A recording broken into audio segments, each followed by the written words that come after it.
ধূমপান, মদ্যপান এবং মাদক সেবন স্বাস্থ্যের পক্ষে অত্যন্ত ক্ষতিকর। শব্দকল্পে আপনাদের সকলকে স্বাগত। আজ আপনারা শুনবেন শ্রী তারাদাস বন্দ্যোপাধ্যায় রচিত তারানাথ তান্ত্রিকের গল্প তারানাথ তান্ত্রিক ও বিরাজবালা। আজ শুনবেন এই গল্পটির অন্তিম পর্ব।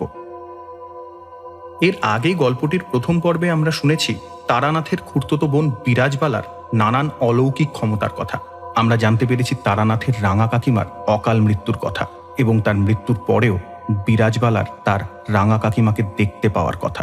শুরু হচ্ছে শ্রী তারাদাস বন্দ্যোপাধ্যায় রচিত তারানাথ তান্ত্রিকের কাহিনী, তারানাথ তান্ত্রিক ও বিরাজবালার অন্তিম পর্ব।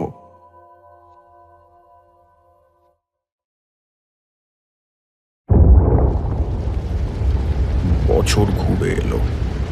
রাঙা কাকার কাকিমার স্মৃতি পরিবারের সবার মনে একটা বেদনার চিহ্ন হিসাবে রয়ে গিয়েছে। দুপুরে খাওয়া দাওয়ার পর মেয়েদের মজলিসে প্রায়ই এ প্রসঙ্গ ওঠে। বাড়ির মাঝখানে উঠোনের পশ্চিম দিকে রাঙা কাকার ঘরটা এখন আর কেউ ব্যবহার করে না, বন্ধই পড়ে থাকে। এই উঠোনের মাঝখানে ছিল ইট দিয়ে বাঁধানো তুলসী মঞ্চ। কোনোদিন মা, কোনোদিন কাকিমাদের মধ্যে কেউ সন্ধেবেলা তুলসী মঞ্চে প্রদীপ জ্বালিয়ে দিয়ে আসতেন।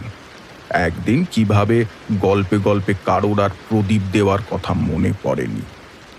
অন্ধকার বেশ গাঢ় হতে হঠাৎ মেজ কাকিমা বললেন,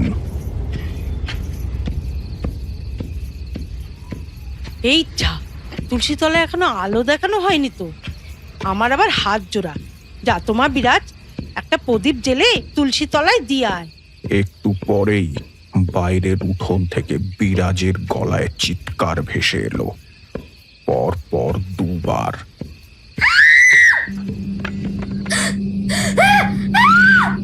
কাকিমারা দৌড়ে গেলেন।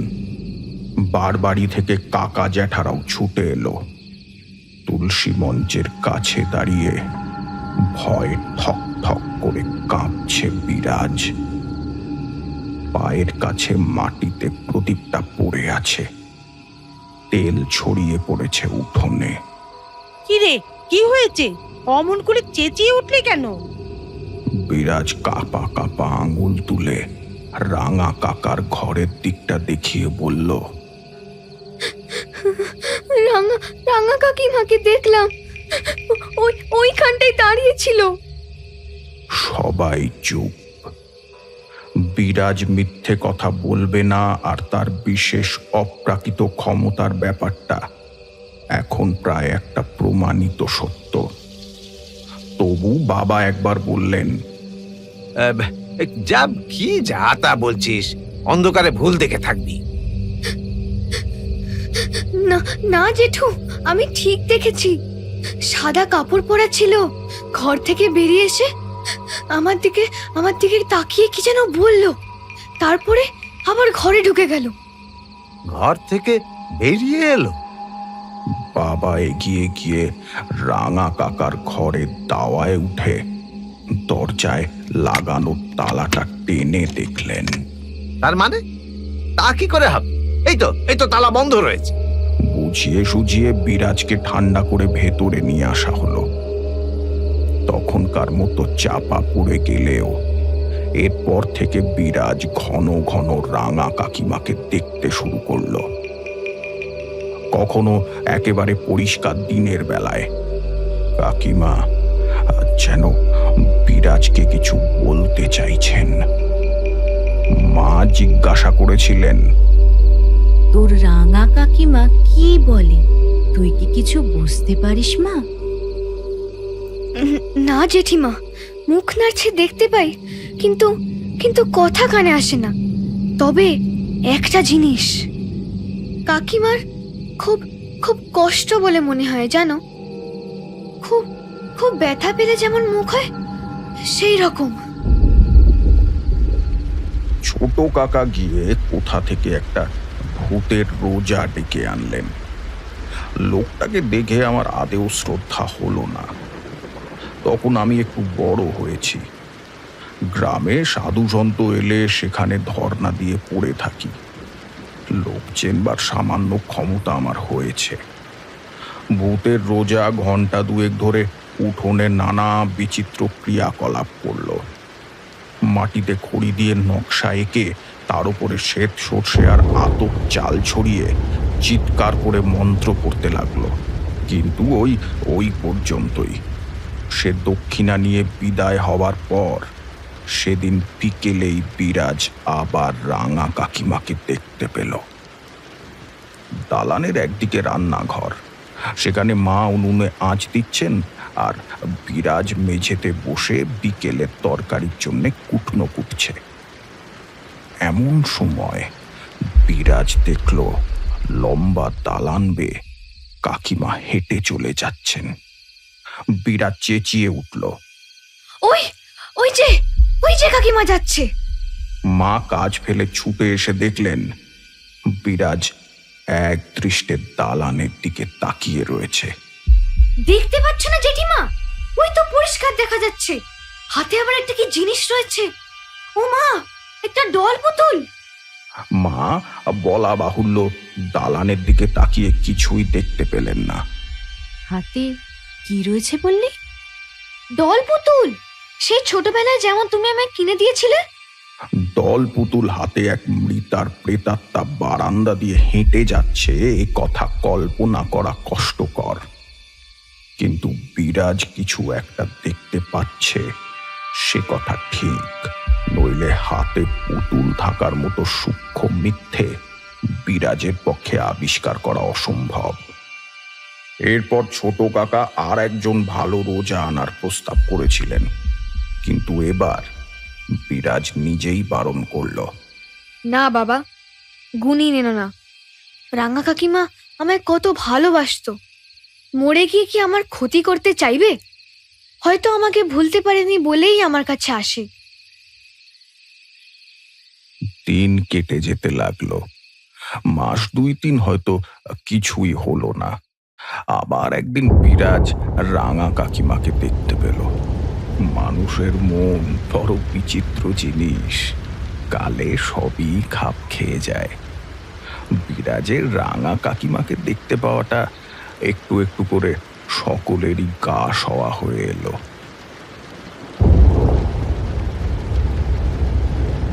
প্রথম যৌবনে পা দিয়ে আমি বাড়ি থেকে পালালাম গুরুর খোঁজে, আর সে গল্প কিছুটা তো তোমরা জানো।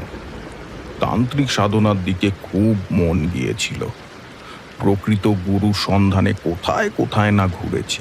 মাঝে মাঝে বাড়ি ফিরে আসি, আবার কিছুদিন পরে উধাও হয়ে যাই। এই সময় মাতু পাগলির সঙ্গে আমার পরিচয়। সে বড় সাংঘাতিক মেয়ে মানুষ। আমাকে দীক্ষা দেয়নি বটে, কিন্তু কতগুলো ক্ষমতা দান করেছিল। তারপর বরাকর নদীর ধারের শালবনে সেই মধু সুন্দরী দেবীর আবির্ভাব। তিনিও আমাকে বীজ মন্ত্র এবং কতগুলি শক্তি দান করেন। তারই প্রসাদে জীবনে কখনো বড় বিপদে পড়তে হয়নি। ডাল ভাত খেয়ে যা হোক একটা করে চালিয়ে দিয়েছি। আমি বড় ধরনের সাধক কোনোদিনই হতে পারিনি হে, কয়েকটা সাধারণ সিদ্ধাই পেয়েছিলাম মাত্র।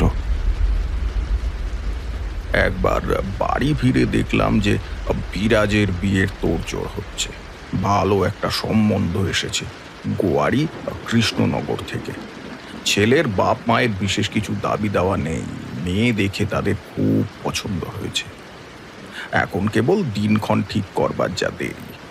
বিরাজ দেখতেও খুব সুন্দর হয়েছিল। মাথায় বেশ লম্বা, ফর্সা ধপধপ করছে গায়ের রং, এক ঢাল কোকড়ানো চুল, টানা টানা চোখ। এ মেয়ের বিয়েতে খরচ না হবারই কথা। আমি থাকতে থাকতেই একদিন পাত্রপক্ষ এসে বিরাজকে আশীর্বাদ করে পাকা কথা দিয়ে গেল। পাত্রের বাবা ভারী অমায়িক মানুষ, গোলগাল চেহারা, মুখে সবসময় হাসি লেগেই রয়েছে। গ্রাম দেশের পাত্রের বাবার সাধারণত একটা দাম্ভিক চাল চলন থাকে। এ ভদ্রলোকের সেসব নেই। বেশ হেসে হেসে গল্প করলেন। বিরাজকে পাশে বসিয়ে সত্যি মা আমার যেন সাক্ষাৎ লক্ষ্মী প্রতিমা বলে গায়ে হাত বুলিয়ে দিলেন। আশীর্বাদ করলেন 10 ভরি সেকেলে পাকা সোনার শুষ্নি পাতা হার দিয়ে। কথা রইল যে 1 বছর পর সামনের বৈশাখে বিয়ে হবে। তাদের কি পারিবারিক আচার অনুযায়ী পাত্রের বয়স জোর সংখ্যক বছর না হলে বিয়ে হয় না। সামনের বছর ছেলের বয়স হবে 24। আশীর্বাদ সেরে পাত্রপক্ষের লোকেরা বিকেল বেলা চলে গেলেন। তারা সন্ধে ট্রেন ধরবেন। আর সঙ্গে আমাদের বাড়ি থেকে লোকও দেওয়া হলো স্টেশন অবধি পৌঁছে দেবার জন্যে। সেদিনই রাত্রিরে বিরাজের ঘর থেকে কান্নার আওয়াজ পেয়ে মা আর বাবা উঠে দেখতে গেলেন। ছোট কাকিমার পাশেই শুয়েছিল বিরাজ। কাকিমা জেগে বসে অবাক হয়ে বিরাজের দিকে তাকিয়ে আছেন, আর বিরাজ অঝোর ধারায় কাঁদছে। মাঝরাত্রিরে ঘুম ভেঙে বিরাজ নাকি দেখতে পায় মশারির ঠিক বাইরে রাঙা কাকিমা দাঁড়িয়ে তার দিকে তাকিয়ে কি যেন একটা বলবার চেষ্টা করছেন, কিন্তু প্রাণপণ চেষ্টাতেও তার গলা দিয়ে কোনো শব্দ বের হচ্ছে না। কি করুণ বিধ্বস্ত মুখ রাঙা কাকিমার। বিরাজ কেঁদে কেঁদে বলে, কেন বারবার আসো রাঙা কাকি? কি বলবে? কি কষ্ট তোমার? এর উত্তরে রাঙা কাকিমা নাকি 2 হাতে ধরে রাখা কি একটা জিনিস সামনে বাড়িয়ে দেন।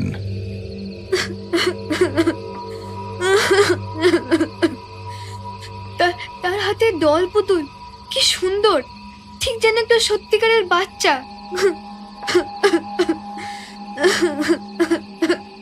এই সময় ছোট কাকিমা জেগে উঠতেই রাঙা কাকিমার শরীর যেন গুঁড়ো গুঁড়ো হয়ে বাতাসে মিশে যায়।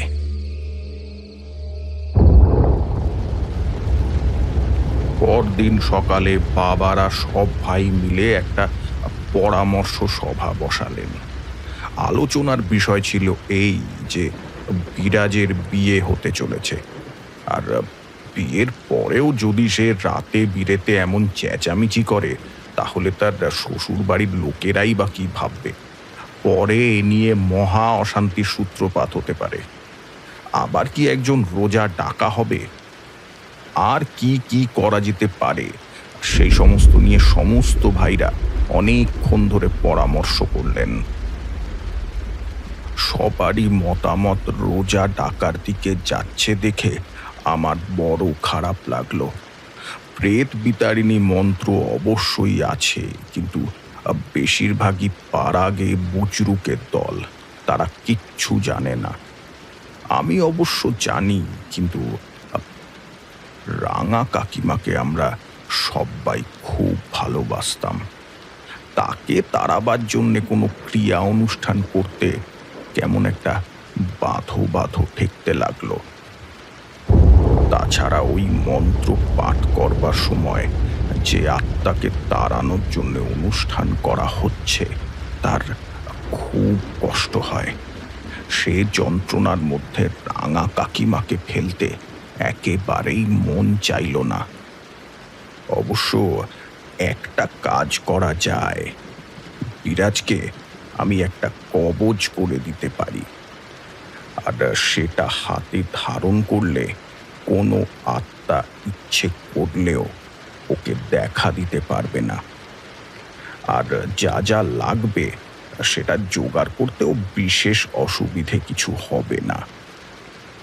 বামাবর্ত শঙ্খের চূর্ণ আর 3টে কাকের বাসা আছে এমন নিম গাছের শেকড়ের অংশ চাই, আর তার সঙ্গে মেশাতে হবে না, তোমাদের কাছে এসব বলা বৃথা। ওই যে দেখো, কিশোরী হাসছে আমার কথা শুনে। কি বলবো তোমাদেরকে কিছু, তোমরা তো কিছু বিশ্বাসই করতে চাও না। না না, আমি অবিশ্বাস করে হাসছি না মোটেই। আসলে আপনি মাঝে মাঝে এমন সব জিনিসের নাম করেন যা আমাদের দৈনন্দিন জীবনে একেবারেই অপরিচিত, শুনলে হাসি পেয়ে যায়। আচ্ছা, একটা কথা জিজ্ঞাসা করি, বিরাজের এই ব্যাপারটা সম্বন্ধে আপনার কি মত? বিরাজ খুব ভালো মিডিয়াম ছিল, তখন ততটা বুঝতে পারিনি, তবে এখন আন্দাজ করতে পারি। তুলা রাশি, চন্দ্র প্রবল, এমন জাতিকার এটা হতে পারে। হবেই যে এমন কোনো কথা নেই, এর ভেতরে আরো অনেক প্রভাব কাজ করে, তবে হওয়া সম্ভব। এদের কাছে মৃত আত্মারা সহজেই দৃশ্যমান হয়। দামরতন্ত্রের নিয়ম অনুযায়ী কবচ করে দিলে জাতক বা জাতিকার এই গুণ সাময়িকভাবে লোপ পায়। আর বিরাজ যে মিথ্যে কথা বলছে না, বা এটা ওর মনের কিংবা চোখের ভুল নয়, তা আমি সহজেই বুঝতে পেরেছিলাম। কারণ তো তোমরা জানো যে আমি প্রেতাত্মার অস্তিত্ব টের পাই। বিরাজের সঙ্গে মৃত আত্মার যোগাযোগ আমি বুঝতে পেরেছিলাম। বললাম, কি করে বোঝেন? দেখতে পান? দেখতে তো পাই, তবে সব সময় দেখবার প্রয়োজন হয় না। আমি গন্ধ দিয়ে বুঝতে পারি। সেটা কিরকম? যেখানে ঘন ঘন আত্মার আবির্ভাব হয়, সেখানকার আবহাওয়াতে একটা অদ্ভুত গন্ধ থাকে। অনেক দিন ঘর বন্ধ করে রাখলে ভেতরে যেমন একটা ছাতা ধরা ভ্যাপসা গন্ধ পাওয়া যায়, ঠিক সেই রকম। সেই সঙ্গে সমস্ত শরীরে মনে একটা অদ্ভুত অনুভূতি হয়। এটা অবশ্য আমি তোমাদের ভাষা দিয়ে ঠিক করে বোঝাতে পারবো না। আচ্ছা, সে যাই হোক, আপনি গল্পটা বলুন। তারানাথ আবার শুরু করলো। আচ্ছা শোনো। কবচের কথা তুলতেই বাবা বললেন, তুই তুই আবার কি কবচ দিবি? না না না, ওসবের দরকার নেই। আসলে বাড়ির লোকেরা আমাকে একেবারেই হিসেবের বাইরে রেখেছিলেন। অপদার্থ বাড়ি পালানো ছেলে, আমাকে দিয়ে কোনো কাজ হওয়া সম্ভব নয়, এই ধারণা তাদের প্রত্যেকের মনে ছিল। তখন আমি বললাম, বলছি একবার দেখোই না, ফল যদি না হয় তবে খুলে ফেলে দিও। তাও বাবা বোধহয় রাজি হতেন না, কিন্তু ছোট কাকিমা বললেন, ওহো, আচ্ছা ও দিক না কবচ, বিশ্বাসেও তো ফল হয়। অনেকে তো অনেক কিছুই করলো, একবার ওরটা করে দেখি। 3-4 দিনের মধ্যেই কবচ তৈরি করে বিরাজের হাতে পরিয়ে দিলাম। এরপর মাস 2 সেবার বাড়িতে ছিলাম। তার মধ্যে বিরাজ আর কখনো রাঙা কাকিমাকে দেখেনি। বাবা পর্যন্ত বলতে বাধ্য হলেন, না, ছেলেটা কিছু বিদ্যে শিখেছে বটে। গ্রামাঞ্চলে এসব খবর খুব দ্রুত রটে। আমার দেওয়া কবচের গল্প কিছুদিনের মধ্যেই চারিদিকে ছড়িয়ে পড়ল। একদিন বাবা এসে বললেন, 2 জন লোক তোকে ডাকছে, বাইরে বসিয়ে রেখেছি, যা। বাবা দেখি কেমন একটা প্রশংসা সম্মিশ্রিত দৃষ্টিতে আমার দিকে তাকিয়ে আছেন। বাইরের ঘরে এসে দেখি 2 জন গেঁয়ো চেহারার লোক চৌকিতে সংকুচিত হয়ে বসে আছেন। ময়লা ধুতি, ফর্সা জামা, তাতে আবার কাচবার সময় একটু বেশি নীল পড়ে গিয়েছে। বললাম, কি চাই আপনাদের? আগে আমরা চালতাপোতা থেকে এসেছিলাম। বেশ, তা তো বুঝলাম, কিন্তু কি দরকার আপনাদের?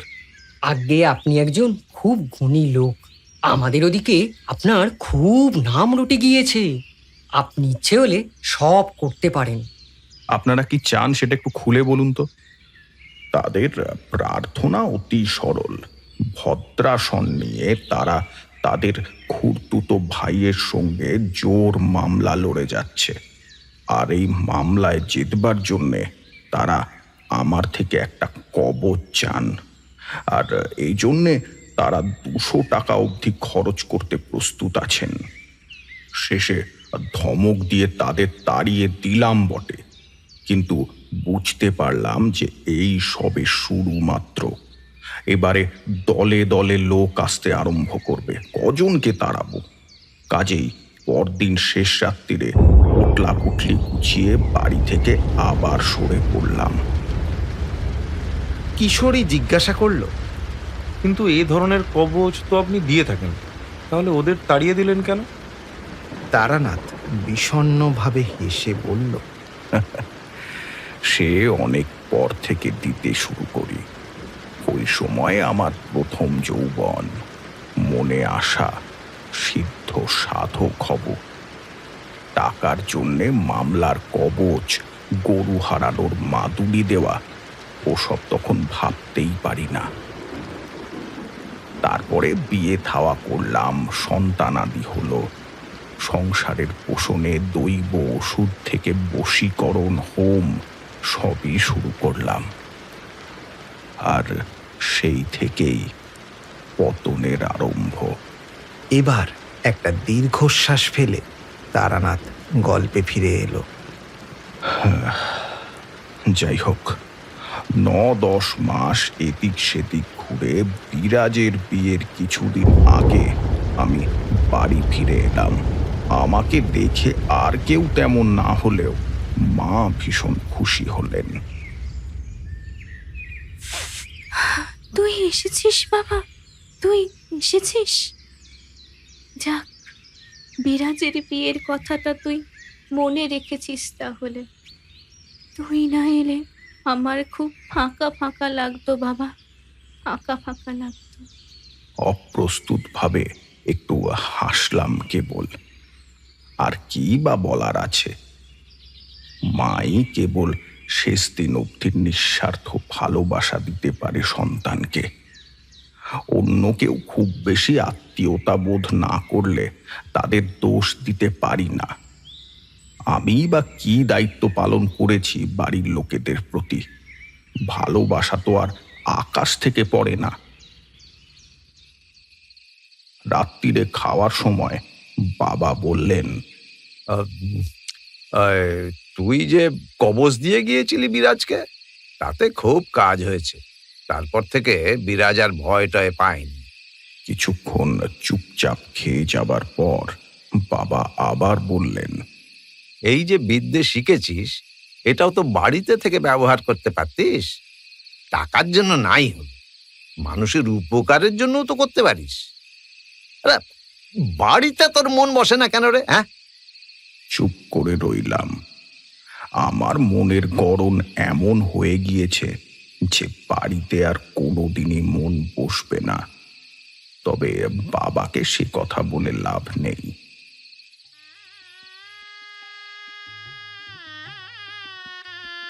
নির্ঝঞ্ঝাটে বিরাজের বিয়ে হয়ে গেল। বরযাত্রীদের খাইয়ে দাইয়ে মুখুজ্জেদের বড় বাড়ির হল ঘরে ঢালা বিছানা পেতে শুয়ে দেওয়া হলো। গোধূলি লগ্নে বিয়ে। রাত 11টার ভেতরে বিয়ে থাওয়া কুসুন্ডিকা সব শেষ। একতলার ঘরের কোণের ঘরে মেয়েরা বাসর জাগবার আয়োজন করছিল। রাত 1:30-2 অবধি বাসর ঘর থেকে হাসি আর গানের শব্দ পাচ্ছিলাম। আস্তে আস্তে বাসরের কোলাহল থেমে এলো। ছেলে মানুষেরা আর কত রাত্রির জাগবে? শরীর খাটাখাটুনি করে ক্লান্ত। আমি কখন যে ঘুমিয়ে পড়েছি টেরই পাইনি। ঘুম ভাঙল শেষ রাত্রিরে বাবার ডাকাডাকিতে। তাকিয়ে দেখি যে বাবা পাশে দাঁড়িয়ে ধাক্কা দিচ্ছেন। এই এই, ওঠ ওঠ, আহা, আরে ওঠ। ব্যস্ত হয়ে উঠে বসে বললাম, কি কি হয়েছে বাবা? বাবা পাংশু মুখে বললেন, বিরাজ আবার ওই রকম করছে। সে কি? এমন তো হবার কথা নয়। কি জানি, তুই কবজ দেওয়ার পর আর কখনো তো হয়নি। বাসরে তো সবাই মিলে আমোদ আহ্লাদ করেছে, তারপর বুঝি একটু ঘুমিয়ে পড়েছিল। এই একটু আগে চিৎকার করে জেগে উঠেছে। জামাই খুব ভয় পেয়ে গিয়েছেন। তুই একবার চল। ততক্ষণে আমি নাকে একটা সোদা সোদা ছাতা ধরা ভ্যাপসা গন্ধ পেতে শুরু করেছি। এবারে এসে অবধি এই গন্ধটা আর পাইনি। বিছানা ছেড়ে উঠে বললাম, আমার সঙ্গে এসো তো। সিঁড়ি দিয়ে না নেমে সোজা এগিয়ে যাচ্ছি দেখে বাবা বললেন, এই, ওদিকে কোথায় যাচ্ছিস? বিরাজ তো নিচে বাসর ঘরে। আমি বললাম, আহা, এসোই না। ছোট কাকিমার ঘরের সামনে এসে থামলাম। দরজা খোলা। সবাই নিচে গিয়েছে বিরাজকে সামলাতে। ঘরে ঢুকে বাতিটা উস্কে দিয়ে দেরাজগুলো খুলে দেখতে শুরু করলাম। বাবা অবাক হয়ে বললেন, এই, তোর কি মাথা খারাপ হলো নাকি? তুই এখানে কি করছিস? ওপর থেকে 3 নম্বর দেরাজে ছিল জিনিসটা। আমার ধারণাই ঠিক। বাবার বিস্মিত দৃষ্টির সামনে বাড়িয়ে ধরলাম বিরাজকে দেওয়া আমার কবচখানা। এই, এ কি? এটা এখানে এলো কি করে? সেটা অবশ্য আমিও পরিষ্কার জানতাম না, তবে বিরাজ যে কবচটা খুলে রেখেছে এবং তার ফলেই এই বিপত্তি, সেটা বুঝেছিলাম। আর খুলে রাখতে হলে সবচেয়ে নিরাপদ জায়গা হলো নিজের ঘরের দেরাজ। বোধহয় তার হাতে অত বড় একটা কবচ থাকলে স্বামী অবাক হতে পারে বা শ্বশুর বাড়ির লোকজন নানা সন্দেহ করতে পারে। এই ভয়ে বিয়েতে বসবার আগে বিরাজ ওটা খুলে রেখেছিল। 8-10 মাস নিরুপদ্রবে কাটার ফলে সে ভেবেছিল যে কাকিমা হয়তো আর দেখা দেবেন না। লজ্জা করা অসঙ্গতও নয়। কবচটা চৌকো তক্তির মতো, বেশ বড়। অত বড় জিনিসটা কারো না কারো চোখে পড়তেই পারে। বাবার হাতে কবচটা দিয়ে বললাম, আচ্ছা, এখন যাও, বিরাজকে আড়ালে ডেকে এটা পরিয়ে দাও। আর জামাইয়ের সামনে কিছু করবার দরকার নেই। জামাই ছেলে মানুষ, তাকে যা হোক বুঝিয়ে দেওয়াটা কঠিন হলো না। বিরাজকে সাবধান করে দেওয়া হলো, আর কখনো যেন সে কবচ খুলে না রাখে।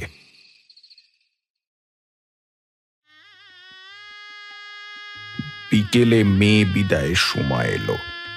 ভেতর বাড়ির দালানে আসন পেতে মেয়ে জামাইকে আশীর্বাদ করা হচ্ছে। বাইরে খোদা বক্সের ঘোড়ার গাড়ি দাঁড়িয়ে। রওনা দেবার সমস্ত আয়োজন সমাপ্ত। জিনিসপত্র যার সঙ্গে যাবে তা বেঁধে তুলে দেওয়া হয়েছে ঘোড়ার গাড়ির ছাদে। কেবল বর বউয়ের জামা কাপড় আর গয়না যাবে একটা লাল রঙের স্টিলের ট্রাঙ্কে, আর সেটা রয়েছে বিরাজের ঘরে। যাবার সময় সে নিয়ে যাবে। মেয়ে জামাই বিদায় হবার সময় বাড়ির মেয়েরা তো কান্নাকাটি করলেনই, এমনকি বাবা আর মেজ কাকা অবধি দেখলাম যে বারান্দায় এক কোণে দাঁড়িয়ে চোখ মুছছেন। ছোট কাকাকে তো খুঁজেই পাওয়া গেল না। আশীর্বাদ করেই তিনি কোথায় যে গিয়ে লুকিয়ে বসে আছেন কেউ তার হদিশ পাচ্ছে না। আশীর্বাদের পর্ব মিটে গেলে মেয়ে জামাইকে নিয়ে যাওয়া হলো ছোট কাকিমার ঘরে। সেখানে লক্ষ্মীর আসনের সামনে ওদের প্রণাম করিয়ে নিয়ে তারপর গাড়িতে তুলে দেওয়া হবে। ঘরে ঢোকবার মুখে চৌকাঠের সামনে থমকে দাঁড়ালেন আমার মা।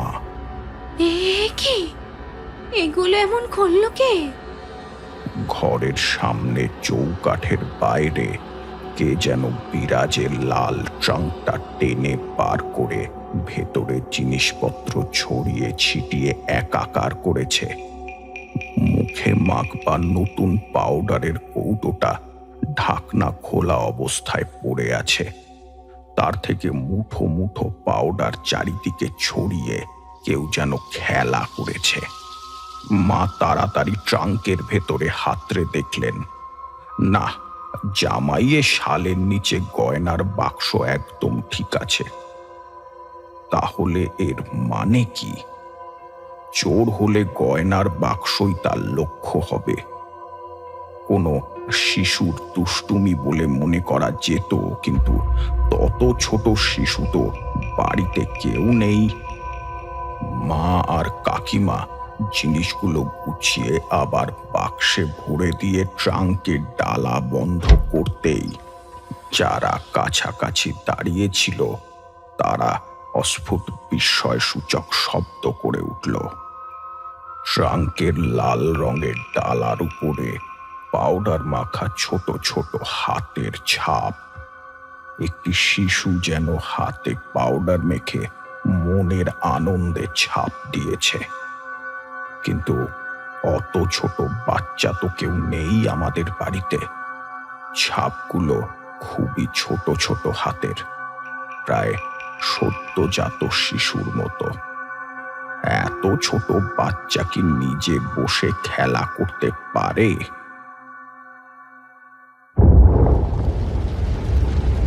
ব্যাপারটা রহস্যই রয়ে গেল।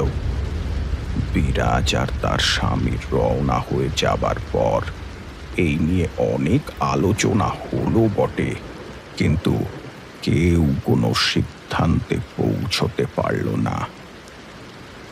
এর কিছুদিন পর আমিও বাড়ি ছেড়ে বেরিয়ে পড়লাম। কত ঘুরলাম সমস্ত বাংলাদেশের শ্মশানে মশানে সিদ্ধ পিঠে। প্রকৃত সাধকের দেখা পাবার পিপাসা মনের মধ্যে উদগ্র হয়ে উঠেছে তখন। সারাদিন পথ হাঁটি, সন্ধেবেলা কোনো মন্দিরে কি বাঁধানো গাছের তলায় রাতের আশ্রয় নিই। রান্না করে খেতাম না কখনো। হাতে পয়সা থাকলে দোকান থেকে চিড়ে মুড়ি কিনে খেতাম। কখনো বা পুণ্যলোভী গ্রামবাসীরা খাবার দাবার উপহার দিয়ে যেত। জীবনের এই সময়টা খুব ভালো কেটেছে জানো। এখন এই বদ্ধতার ভেতরে বসে মনে করলে রীতিমতো রোমাঞ্চ হয়। কেমন মুক্ত আনন্দে পথে পথে ঘুরে বেড়ানো, মাথার উপরে খোলা আকাশ, পথের কোনো সীমা নেই। কত বিচিত্র মানুষের সঙ্গে পরিচয়, কত আশ্চর্য অভিজ্ঞতা। এখন মাঝে মাঝে মনে হয় যে সাধনার জন্যে নয়, বোধহয় এই পথের নেশাতেই ঘর ছাড়া হয়ে পড়তাম। সত্যি এইভাবেই ঘুরতে ঘুরতে বাংলা আর বিহারের সীমান্তে একটা ছোট শহর মতো জায়গাতে গিয়ে পড়েছি। সেখানকার মুদির দোকানে চিড়ে আর গুড় কিনবার সময় মুদিকে জায়গাটার নাম জিজ্ঞাসা করলাম। মুদি বলল, ছোটা রামপুর বাবুজি। আমি চমকে উঠলাম। কি বললে জায়গাটার নাম? ছোট রামপুর? জি হ্যাঁ, তো কেন বাবু? হ্যাঁ, না না, কিছু না। মনটা খারাপ হয়ে গেল। এই ছোট রামপুরেই ছিল রাঙা কাকিমার বাপের বাড়ি। এখানেই কাকিমার মৃত্যু হয়। পুরনো স্মৃতি ভিড় করে এলো মনে। শৈশবে দেখা কাকিমার সেই হাসি মাখা মুখ, কোদাল হাতে রাঙা কাকা বাগানে জমি কোপাচ্ছেন। কাকিমার মৃত্যুতে রাঙা কাকার সেই কান্না। ছোট রামপুরের প্রান্ত দিয়ে বয়ে গিয়েছে ভীমা নদী। বিশেষ চওড়া নয়, স্রোতও কম, কিন্তু নদীর দুপারে অনেক দূর অবধি বসতি না থাকায় ভীমা একটা অপূর্ব নির্জনতা লাভ করেছে। আর এই নদীর ধারেই রামপুরের শ্মশান। উঁচু নিচু লাল মাটির প্রান্তরের মধ্যে কেবলমাত্র শ্মশান যাত্রীদের জন্য তৈরি একটা চালা ঘর দাঁড়িয়ে আছে। আমি যখন পৌঁছলাম তখন দিনের আলো নিভে এসেছে বটে, কিন্তু সেদিন সম্ভবত শুক্লপক্ষের নবমী, কাজেই রাত্রিরে জ্যোৎস্নার শোভা উপভোগ করা যাবে। আর শ্মশানে কাটানো আমার অভ্যেস আছে, ভয় পাওয়ার কোনো প্রশ্নই ওঠে না। ভীমার তীরে বসে চিড়ে গুড় দিয়ে রাত্রিরের খাওয়া সেরে নদীতে নেমে জল খেলাম। ততক্ষণে দিনের আলো সম্পূর্ণ মুছে গিয়ে রুক্ষ ভূমির ওপরে ফুটে উঠেছে শুক্লপক্ষের জ্যোৎস্না। নদীর ধারে সাদা বালি চিকচিক করছে চাঁদের আলোয়। আহ, অমন দৃশ্য তোমরা দেখোনি হে, তোমরা দেখোনি। শহর বাজার অঞ্চলে তোমরা পূর্ণিমা বা অমাবস্যা টেরই পাও না। শহরে আর যাই থাক, জীবন নেই। শরীর খুব ক্লান্ত ছিল, ভাবলাম আর জেগে না থেকে ঘুমিয়ে পড়া যাক। সামনে চালা ঘরটা যখন আছে তখন আর খোলা জায়গায় ঘুমোই কেন, এই ভেবে শ্মশান যাত্রীদের ঘরটার দিকে এগোলাম। বাইরে জ্যোৎস্না থাকলেও ঘরের মধ্যে তা পৌঁছচ্ছে না। অন্ধকারে তাকিয়ে যতদূর মনে হলো ঘরটা একেবারেই ফাঁকা। কেবল একদিকে কতগুলো খড়ের আঁটি পড়ে আছে। ভালোই হলো, আমি খড়ের আঁটিগুলো বিছিয়ে একটু গদি মতো করে চেপে বসলাম।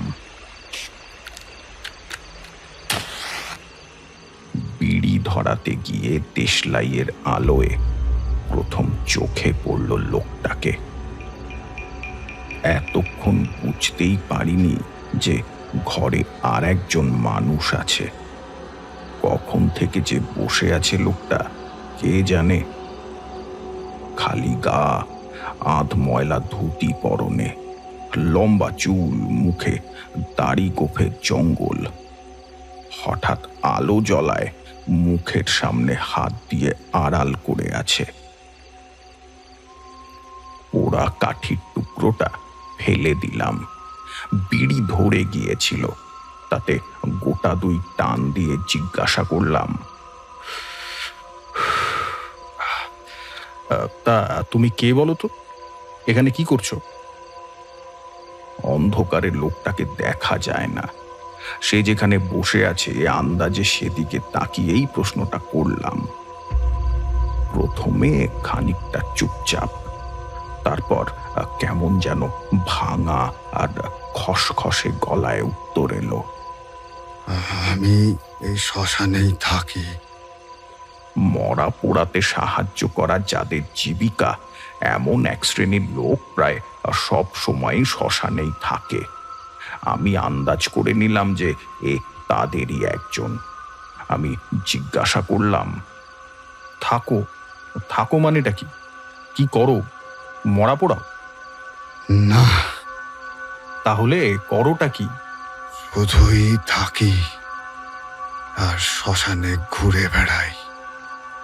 নিজের অভিজ্ঞতা থেকে জানি যে এক ধরনের লোকেরা কথা কম বলে আর নিজেদের সম্বন্ধে কিছুই বলতে চায় না। কাজেই প্রসঙ্গ বদলে বললাম, বিড়ি খাবে নাকি একটা? না। এ তো দেখছি ভালো মজা হলো। আমি একটু গল্প জমাতে চাইছিলাম, কারণ চিরদিনই আমার এই শহুরে পালিশ করা মানুষের চাইতে এইসব হাটে মাঠে ঘুরে বেড়ানো চরিত্রদের বেশি ভালো লাগে। তা এ দেখছি বাক্য ব্যয় একেবারেই অনিচ্ছুক। আর লোকটার গলাই বা ওরকম ভাঙা ভাঙা কেন? ঠান্ডা লেগেছে নাকি? একটু চুপ করে থেকে ভাবলাম যে কি প্রসঙ্গে কথাবার্তা চালানো যায়। তারপর মনে হলো যে ওর জীবনের সঙ্গে মিল আছে এমন কথা জিজ্ঞেস করাই ভালো।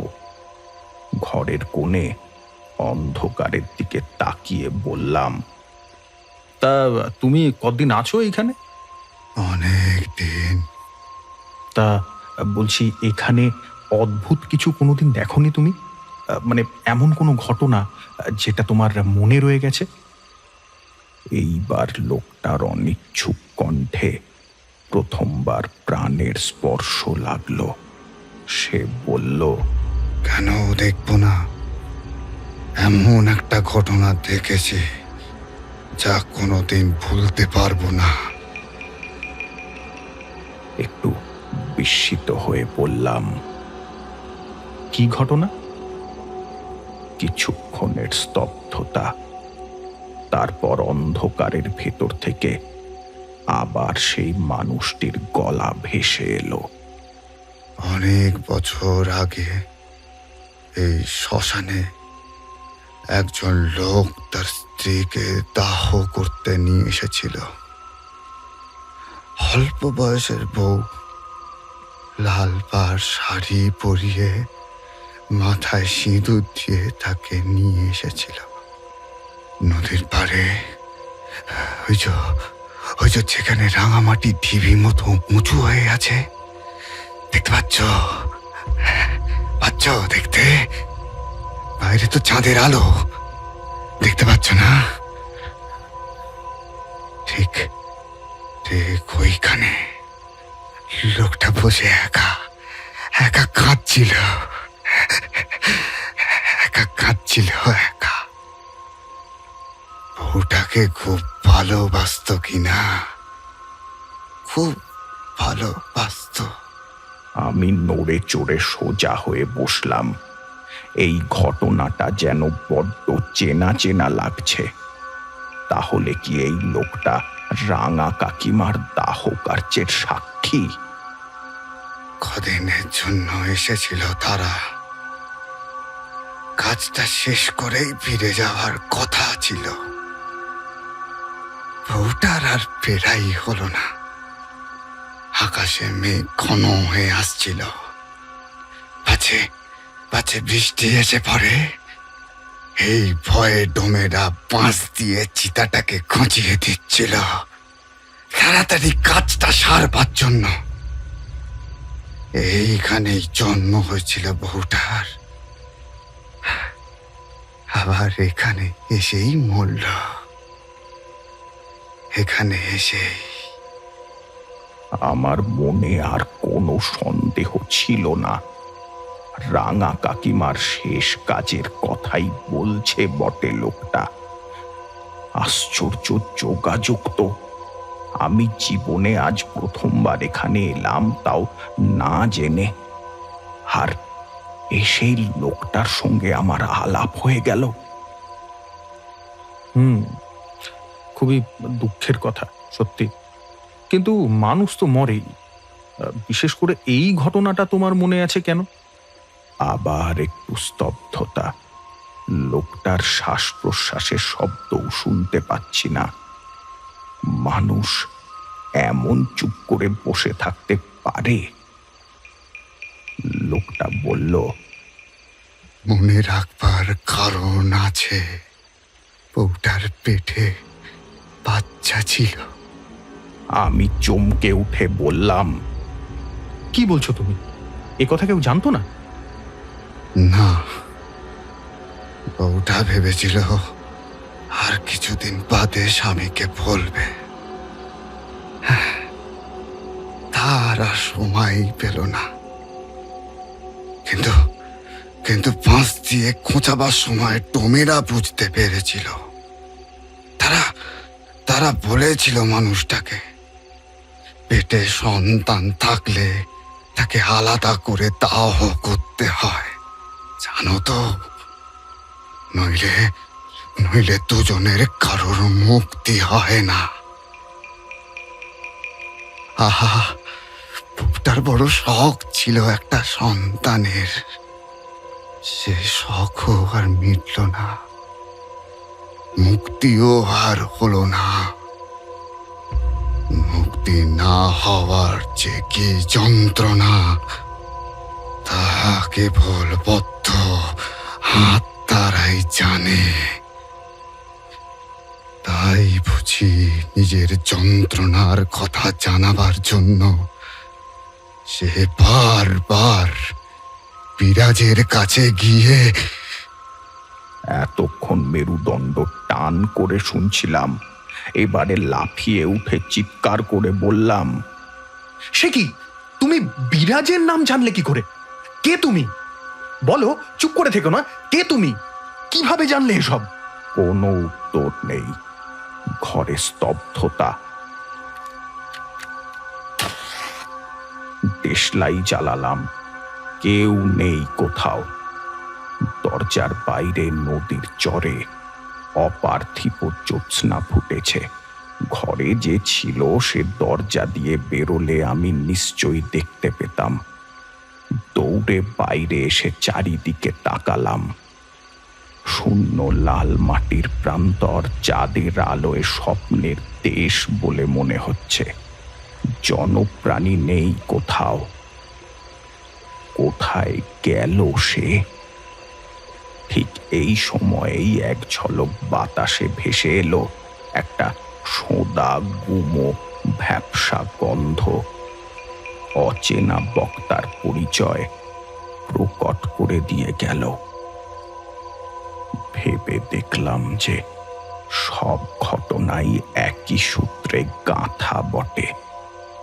রাঙা কাকিমার যন্ত্রণা কাতর আত্মার বারবার ফিরে আসা, লাল ট্রাঙ্কের উপরে ছোট ছোট হাতের ছাপ, কাকিমার হাতে ডল পুতুলের মতো সদ্যজাত শিশু দেখতে পাওয়া। বিরাজ ভালো মিডিয়াম ছিল, তাইও দেখতে পেত, কিন্তু কোনো কারণে কথা শুনতে পেত না।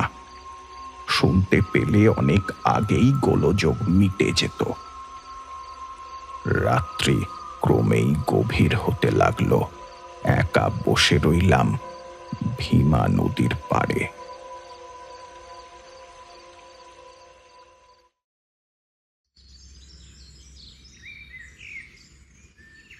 পরদিন সকালে সেখান থেকে রওনা দিয়ে সোজা গয়ায় এসে রাঙা কাকিমা এবং তার অজাত সন্তানটির মুক্তি কামনায় পিণ্ডদান করি।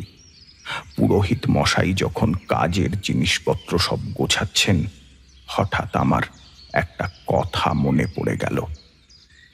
জিজ্ঞাসা করলাম, আচ্ছা পুরোহিত মশাই, এই একই সঙ্গে কি আরো একজনের নামে পিণ্ড দেওয়া যাবে? একসঙ্গে আপনি করে দিতে পারবেন? পুরোহিত বললেন, কেন হবে না? কিছু মূল্য ধরে দেবেন। এখন কার নামে হবে? কি গোত্র? পুরোহিতকে রাঙা কাকার নামটা বললাম।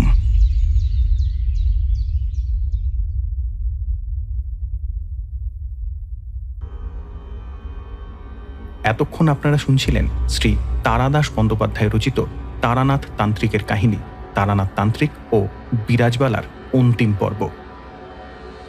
সমগ্র গল্পের কথক এবং মুদি দোকানদারের চরিত্রে ছিল অভিষেক, কিশোরীর চরিত্রে দীপঙ্কর, বিরাজবালার চরিত্রে অনুষ্কা, রাঙা কাকিমার চরিত্রে এমিলি, রাঙা কাকার চরিত্রে অরিত্র, ছোট কাকিমার চরিত্রে সোনাল, ছোট কাকার চরিত্রে দীপ, তারানাথের মায়ের চরিত্রে দেবশ্রী, তারানাথের বাবা, পাত্রের বাবা এবং পুরোহিতের চরিত্রে শ্রী সুভাষিস দত্ত, জনৈক গ্রামবাসীর চরিত্রে রবি, মেজ কাকিমার চরিত্রে শ্রীমতী মিতা দত্ত। সমগ্র উপস্থাপনায় এবং তারানাথের চরিত্রে রয়েছি আমি, তন্ময়। পোস্টার ডিজাইনিং এবং ধ্বনি সংযোজনায় ইরাবান। সমগ্র পরিচালনায় টিম শব্দকল্প। এই গল্পটি আপনাদের কেমন লাগলো সেটা কমেন্ট করে জানাতে ভুলবেন না। যদি ভালো লেগে থাকে তবে গল্পটিকে লাইক এবং চ্যানেলটিকে সাবস্ক্রাইব করতে পারেন। বেল আইকনটিও প্রেস করে দেবেন যাতে আমাদের সমস্ত গল্পের আপডেট সবার আগে আপনাদের কাছে পৌঁছে যায়। এছাড়া আমাদের ফেসবুক পেজ @শব্দকল্প বাংলাতেও আমাদের সাথে আপনি জুড়ে যেতে পারেন। খুব তাড়াতাড়ি নতুন গল্প নিয়ে হাজির হব আমরা। ততক্ষণ সঙ্গে থাকুন, শুনতে থাকুন শব্দকল্প।